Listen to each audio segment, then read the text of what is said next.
Hi friends, Brian Allure here with Legacy Mortgage, and welcome to another episode of the Legacy Mortgage Minute.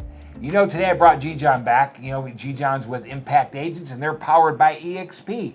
G-John, how you doing today, bud? Good. Brian, how are you doing today? I'm doing great. You know, what I want to talk about today is I want to talk about why it's so important to get pre-approved before you go out looking for a home.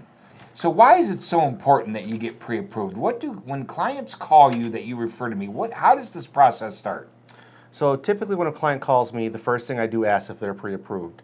One, I don't want to waste any of their time by going to look at a house that they'd fall in love with, because we can't submit any offers without the pre-approval or proof of funds if they're going to do cash. You got to know how much income you make. You got to know how much you make a year. You got to know, driver's licenses. You got to make sure you know who you're talking about. Make sure you get a copy of their bank statements. So I do a very thorough debt to income analysis.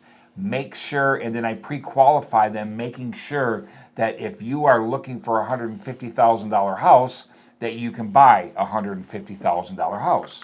Because a lot of times they'll know whether they want to be in the payment, but they won't know how much of a house they can actually afford.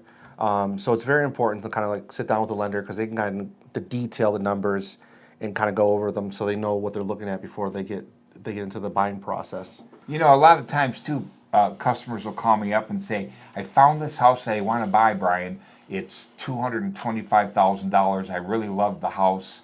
Can you take my information and let me see if I can buy that house? And when I go through, we pull a soft pull on their credit report so it doesn't show as an inquiry. We see that you have more debt than what you thought you had. When you have student loan debt out there, you have to count the student loan debt against you, even though it's deferred. It's a requirement. If you're going Freddie, you have to count 0.5% of the outstanding balance against you. So, and a lot of clients don't know that. Yeah, it's always good to kind of know where you're at, because sometimes our preconceived notions could be, one, either we can't get a loan for a couple years, or two, we think we can get a house that's a lot more than what we can actually afford. And that is one of the main reasons why I'm always going for the pre-approval. The second part would be, if you find a home that you really love, we can't submit an offer without the pre-approval as well. So that's why that is usually the first step. So as G-John just indicated, things go a whole lot more smoother if you have a pre-approval up front. Know where you are, so you can walk out there and comfortably know that if you want to put an offer in on a house, you'll be able to put that offer in because you're walking around with my pre-approval letter.